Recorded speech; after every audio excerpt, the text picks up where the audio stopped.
আসসালামু আলাইকুম। আপনারা সকলে জানেন যে বিজিবির অসামরিক পদে একটা নতুন নিয়োগ বিজ্ঞপ্তি প্রকাশ করেছে, যেখানে আবেদন শুরু হয়েছে 19 জুলাই থেকে, যা কিনা চলবে 28 জুলাই পর্যন্ত। সকল প্রার্থীরা আবেদন করার পরে সবাই জানতে চাচ্ছেন বিজিবির অসামরিক পদের মাঠের কার্যক্রম কোথায় হবে, মাঠে কী কী কাগজপত্র আপনার সাথে নিয়ে যাইতে হবে এবং বিজিবির অসামরিক পদের প্রাথমিক মেডিকেল ও চূড়ান্ত মেডিকেল কিভাবে করা হয়। সবচেয়ে গুরুত্বপূর্ণ বিষয় হচ্ছে এখানে লিখিত পরীক্ষা এবং ভাইবা আপনাদের কিভাবে হবে, বিস্তারিত এই ভিডিওতে আলোচনা করব। এবং যারা বিজিবির অসামরিক পদে যোগদান করতে চান অবশ্যই ভিডিওটা শেষ পর্যন্ত দেখবেন। তাহলে চলুন আমরা বিজিবির মাঠ সম্পর্কে জেনে নিই আগে। তো আপনারা যারা বিজিবিতে আবেদন করেছেন তারা এই চূড়ান্ত সাজেশন সংগ্রহ করতে পারেন। এখানে থাকবে বাংলা, ইংরেজি, গণিত, সাধারণ জ্ঞান, আইসিটি, সকল প্রশ্নের সমাধান, আরও সবচেয়ে গুরুত্বপূর্ণ বিষয় যেটা, সেটা বারবার আসা প্রশ্ন। এখানে কিন্তু এইগুলো প্রশ্ন দেখলেই আপনি বুঝতে পারবেন প্রশ্ন কোথায় থেকে হয়। যারা এই সাজেশন নিতে চান আমাদের এই নাম্বারে হোয়াটসঅ্যাপ আছে, এই হোয়াটসঅ্যাপ নাম্বারে যোগাযোগ করে আপনি এই সাজেশন নিতে পারবেন। সাজেশনের মূল্য 100 টাকা। আপনারা যারা নিতে চান দ্রুত এই নাম্বারে যোগাযোগ করে আপনি নিতে পারবেন। আবেদন শেষ হওয়ার মাত্র আপনাদের প্রথম প্রশ্ন ছিল বিজিবির অসামরিকের মাঠ কোথায় হয়। বিজিবির অসামরিকের মাঠ ঢাকা পিলখানায় অনুষ্ঠিত হয়। এখানে আপনারা কিন্তু মাঠে যাওয়ার কিন্তু 3 দিন আগে কিন্তু আপনারা মেসেজ পাবেন, ঠিক আছে। মেসেজে কিন্তু আপনাদের ডেট এবং মাঠের স্থান কিন্তু জানিয়ে দেওয়া হবে, ঠিক আছে। আবেদন শেষ হওয়ার মাত্র 7 দিন পরেই আপনাদের মেসেজ আসা শুরু হয়ে যায়। তো আমরা এখন দেখে নেব বিজিবির অসামরিক পদের মাঠে কি কি কাগজপত্র আপনার সাথে নিয়ে যাইতে হবে। তো আপনাদের প্রথম যে কাগজটি লাগবে সেটা হচ্ছে শিক্ষাগত যোগ্যতার সনদের মূল কপি। যদি মূল কপি না থাকে অবশ্যই আপনার সত্যায়িত কপি নিয়ে যাইতে হবে মূল কপির সাথে। অনেকেরই কিন্তু সনদপত্র নাই, অর্থাৎ মূল সনদপত্রটি নাই। যাদের মার্কশিট আছে সেটা ফটোকপি করে নিয়ে গেলে কিন্তু হয়ে যাবে, ঠিক আছে। এরপরে সংশ্লিষ্ট শিক্ষা প্রতিষ্ঠান থেকে প্রধান শিক্ষক ও শিক্ষাগত যোগ্যতার মূল প্রশংসাপত্র সত্যায়িত ছায়াকপি, যাতে করে ঠিকানা ও জন্ম তারিখ উল্লেখ থাকবে, ঠিক আছে। এটা কিন্তু আপনারা সত্যায়িত করে নেবেন। আপনাদের যে শিক্ষা প্রতিষ্ঠান আছে সেখানে যে প্রধান শিক্ষক আছে তার দ্বারা কিন্তু সত্যায়িত করে নেবেন। এখানে অভিভাবক সম্মতিপত্র, এখানে আপনার বাবার যে এই চাকরিতে যোগদান করার সম্মতি আছে সেই অনুযায়ী একটা সম্মতিপত্র আপনার নিতে হবে। এটা কিন্তু আপনারা পাবেন চেয়ারম্যান, পৌরসভা, ওয়ার্ড কাউন্সিলর হতে কিন্তু আপনি এটা সংগ্রহ করতে পারবেন। এরপরে যে কাগজটি আপনার লাগবে সেটা হচ্ছে সংশ্লিষ্ট পদে কাজ করার বাস্তব অভিজ্ঞতা। এটা কিন্তু আপনাদের একটা সনদপত্র লাগবে। আপনারা যে পদে আবেদন করছেন এইগুলো কিন্তু বাস্তব অভিজ্ঞতা আপনার থাকতে হবে, ঠিক আছে। যদি থাকে, আপনাদের যদি মূল কপি থাকে তাহলে কিন্তু আপনি ধরে মাঠে যাবেন, ঠিক আছে। আর যাদের নাই তারা কিন্তু আবেদন করেছেন এবং মাঠে যাইতে পারেন, ঠিক আছে। এরপরে আপনাদের ইউনিয়ন পরিষদ থেকে চেয়ারম্যান, পৌরসভা, ওয়ার্ড কাউন্সিলর এর নিকট হতে বাংলাদেশি স্থায়ী নাগরিক সনদপত্র সত্যায়িত করে নিতে হবে। অর্থাৎ আপনি যে বাংলাদেশের নাগরিক সেটার কিন্তু একটা সনদপত্র পাওয়া যায়, সেটা ইউনিয়ন পরিষদে গেলেই কিন্তু এই সনদপত্র পাওয়া যায়। এটা অবশ্যই আপনি ফটোকপি করে সত্যায়িত করে নিয়ে মাঠে যাবেন, ঠিক আছে। এরপরে যে কাগজটি আপনার লাগবে প্রথম শ্রেণীর গেজেটেড অফিসার কর্তৃক প্রদত্ত চারিত্রিক সনদপত্র নিয়ে যাইতে হবে আপনাদের 2 কপি, ঠিক আছে। এরপরে লাগবে আপনার ছবি, অবশ্যই 11 কপি ছবি আপনার ল্যাব প্রিন্ট হতে হবে। এটা কিন্তু 1 কপি ছবি ইউপি চেয়ারম্যান অথবা ওয়ার্ড কাউন্সিলর দ্বারা সত্যায়িত করে নিবে, আর 10 কপি ছবি সত্যায়িত ব্যতীত। অর্থাৎ আপনি মোট 11 কপি ল্যাব প্রিন্ট পাসপোর্ট সাইজের ছবি উঠবেন, ঠিক আছে। ওঠার পরে আপনি 1 কপি ছবি সত্যায়িত করে নেবেন, সেটা ইউপি চেয়ারম্যান অথবা ওয়ার্ড কাউন্সিলর দ্বারা সত্যায়িত করে নেবেন। ঠিক আছে, এটা কিন্তু আপনাদের বিসিএস ক্যাডার বা প্রথম শ্রেণীর গেজেটেড অফিসার যারা আছে তাদের দ্বারা কিন্তু সত্যায়িত করতে হবে না। এরা কিন্তু বলেই দিছে যে ওয়ার্ড কাউন্সিলর বা চেয়ারম্যান দ্বারা সত্যায়িত করলেই এটা হয়ে যাবে। এরপরে স্থায়ী চেয়ারম্যান কর্তৃক বৈবাহিক সনদপত্র। আপনি যে অবিবাহিত সেটার সনদপত্র অবশ্যই নিয়ে যাইতে হবে।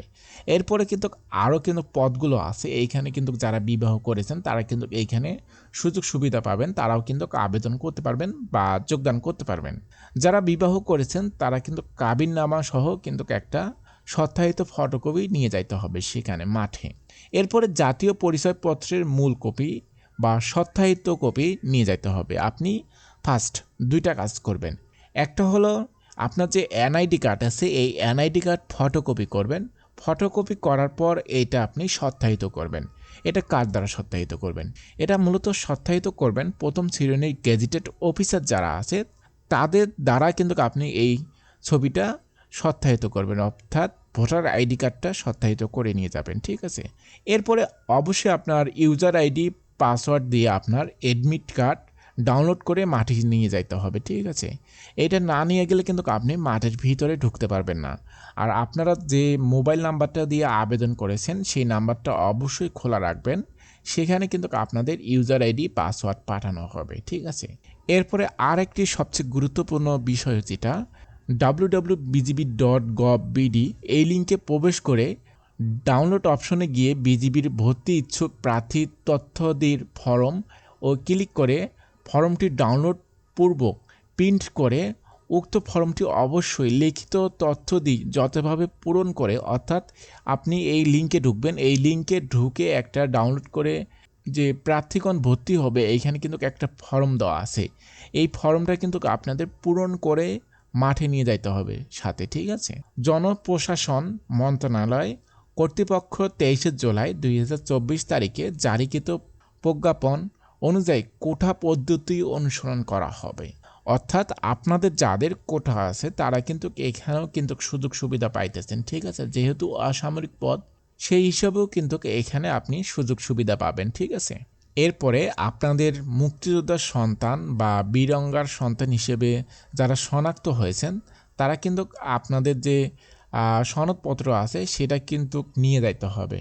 অবশ্যই যারা অনেকেই কিন্তু এইখানে ভুয়া যে সনদপত্র সেটা দিয়ে তারা এইখানে যোগদান করার চেষ্টা করে, এই রকম যদি কোনো সনদপত্র ধরা পড়ে তাহলে কিন্তু আপনাদের বিরুদ্ধে আইনানুগ ব্যবস্থা নেওয়া হবে।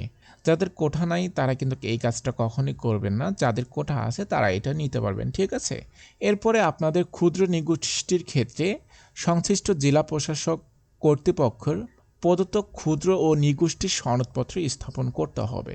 আপনারা যারা ক্ষুদ্র নিগোষ্ঠীর প্রার্থীগণ আছেন তারা কিন্তু এখানে আপনি যে ক্ষুদ্র নিগোষ্ঠীর প্রার্থী আপনাদের জেলা প্রশাসন যে আছে অর্থাৎ আপনাদের জেলা বিভাগে যেয়ে আপনি ক্ষুদ্র নিগোষ্ঠীর সনদপত্র একটা সাথে নিয়ে মাঠে যাবেন। ঠিক আছে, এরপরে যে বিষয়টি হচ্ছে বিশেষ দ্রষ্টব্য।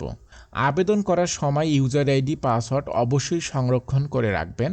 এরপরে যে আরেকটি সেটা হচ্ছে কথা হচ্ছে কোনো ফৌজদারি মামলা, অর্থাৎ আপনি যদি ইতিপূর্বে যদি ফৌজদারি মামলায় মানে গ্রেপ্তার হয়েছেন এবং আপনি যে মামলায় আপনি এখানে গ্রেপ্তার হন না কেন সেখানে যদি আপনি অপরাধ করে যদি আপনি জেল খাটেন এইখানে কিন্তু আপনার কোনো প্রকার সুযোগ সুবিধা দিবে না তারা। ঠিক আছে, এরপরে আরেকটি কথা যেটা বলছে প্রার্থী কর্তৃপক্ষ প্রদত্ত কোনো তথ্য বা দাখিলকৃত কাগজপত্র জাল বা মিথ্যা বা ভুয়া বা বানোয়াট প্রমাণিত হলে কিংবা পরীক্ষায় নকল অসাধু পন্থায় অবলম্বন করলে সংশ্লিষ্ট প্রার্থীর বাতিল বলে গণ্য করা হবে এবং তার বিরুদ্ধে যে আইনানুগ ব্যবস্থা আছে সেটা গ্রহণ করা হবে।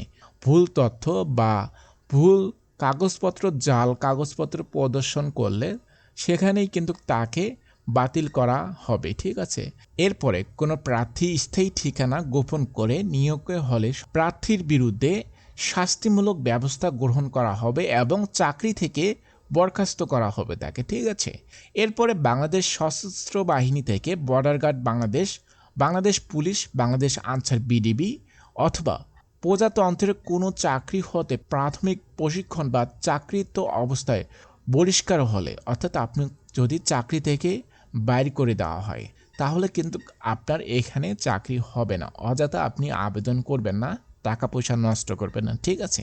এরপর বিজিবির কর্তৃপক্ষ প্রদত্ত ইউজার আইডি পাসওয়ার্ড হারিয়ে গেলে বা মুছে গেলে তা প্রার্থীর অযোগ্যতা বলে বিবেচিত হবে।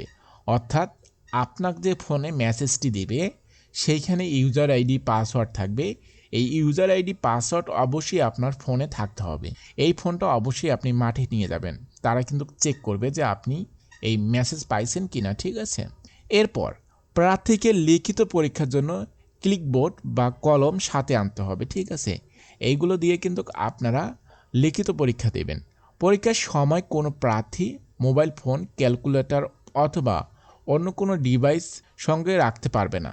যদিও আপনি সঙ্গে নিয়ে মাঠে ঢোকেন, মাঠে ঢোকার পরে কিন্তু এইগুলো জমা রাখে, ঠিক আছে। আপনাদের যখন এই সকল যে ডিভাইস জমা নেবে তখন আপনারা যদি এই সকল ডিভাইস আপনি সাথে নিয়ে যান অবশ্যই জমা দিবেন। যদি তারা ধরতে পারে তাহলে কিন্তু আপনাকে সেখানে কিন্তু বাদ দিয়ে দেওয়া হবে, ঠিক আছে। এরপর নিয়োগ কার্যক্রমের সময় আপলোডকৃত ছবি সকল নথিপত্রের সাথে ব্যবহার করতে হবে, ঠিক আছে। এরপর প্রার্থীর স্বাস্থ্য পরীক্ষার সময় ড্রপ টেস্ট বা মাদক আসক্ত প্রমাণিত হলে চাকরির জন্য অযোগ্য হবে, ঠিক আছে।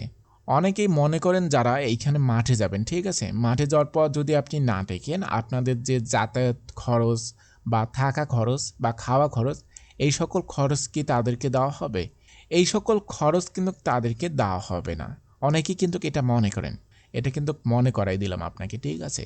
নিয়োগের সময় দাখিলকৃত শিক্ষাগত যোগ্যতা সনদপত্র বা অন্য কোনো কাগজপত্র ঠিকানা পরবর্তী ভুয়া বলে প্রমাণিত হলে সংশ্লিষ্ট প্রার্থীকে শাস্তিমূলক বরখাস্ত করা হবে এবং আওতা চাকরি হতে বরখাস্ত করে পুলিশের নিকট দেওয়া হবে তাকে, ঠিক আছে। তো নিজ পত্রিকার স্থায়ী ঠিকানা নিজ জেলা ব্যবহার করে আবেদন করুন।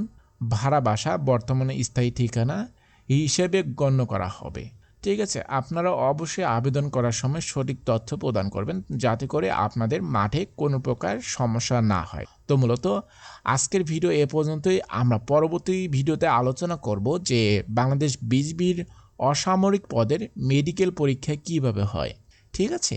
এই সকল বিষয় নিয়ে পরবর্তী ভিডিওতে আলোচনা করব। আপনারা যারা বাংলাদেশ বিজিবি অসামরিক পদে আবেদন করেছেন অবশ্যই এখনই এই ডিফেন্স কেয়ার চ্যানেলটি সাবস্ক্রাইব করে পাশে থাকবেন, কারণ এখানে আপনারা যারা ডিফেন্সে যোগদান করতে চান অবশ্যই এই চ্যানেলটি এখনই সাবস্ক্রাইব বা ফেসবুক পেজ ফলো দিয়ে পাশে থাকবেন।